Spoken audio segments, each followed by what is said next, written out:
So if your life path number is 8, what can I say? So as a life path number 8, you're naturally gifted with leadership and with the ability to build wealth. You have strong talent for management in many areas of life, especially business and finance. You understand the material world well and often instinctively know what makes an enterprise succeed. Your strength is less about the small details and bookkeeping and accounting, those sort of stuff, and more about big vision and long-term direction and overall purpose. It's very different. So you are a visionary and can be a little reckless at times. You have the ability to inspire others to join your mission, even though they may not always see what you see right away. Because of that, people around you often need your direction and your encouragement and your leadership to stay aligned with the bigger goal. You attract financial success more than most people. However, it may still take a lot of effort and it cannot be achieved easily. Your life lesson is to develop detachment and understand that power and influence should be used for the good of others. So people with innate life paths who misunderstand the true value of money often end up facing the painful consequences of greed. There's always a risk of losing everything if money becomes the only focus for you. You're meant to learn how to recover from failure. You have the strength and resilience of a survivor. It's not unusual for someone with your life path to experience major reversals like financial losses or even bankruptcy. But you also have the courage and talent to rebuild sometimes more than once and to create success again.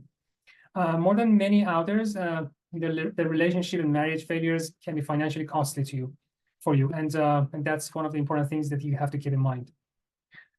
Even with life's challenges, you're still likely to experience the rewards that come with material success and the influence that often comes with it.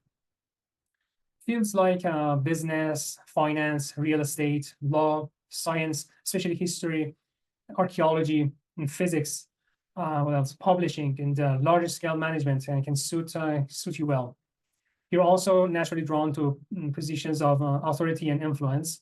Politics, like social work and teaching, are additional areas where your strengths can stand out. You're usually a good judge of character, which helps you attract the right people into your life. A lot of 8 life paths like large families and may sometimes keep others dependent for longer than necessary because they love to have a lot of people around them. However, you can be cheerful and warm in your own way, and but that you're not always openly expressive with your feelings. You often have a strong desire for comfort and luxury and status. Status matters to you, and you need to be careful not to live beyond your means. Your life path walks close to the territory of power, and power can be corruptive. And so you may become overly self-important, arrogant, and controlling, or convinced that your way is the only right way. And that creates conflicts and isolation. The people most at risk of being hurt by this side of you are often the people you love the most. You also need to watch the stubbornness and intolerance and impatience and the overbearing attitude that you might have. And those behaviors can show up even early in life, especially if you grew up under a controlling parent or an environment shaped by harsh beliefs, like close-minded people. So yeah, that's very important to understand. People with 8 life paths often have a strong physical presence, which reflects on their inner strength and resilience. And they're basically stronger than any other group of life path numbers.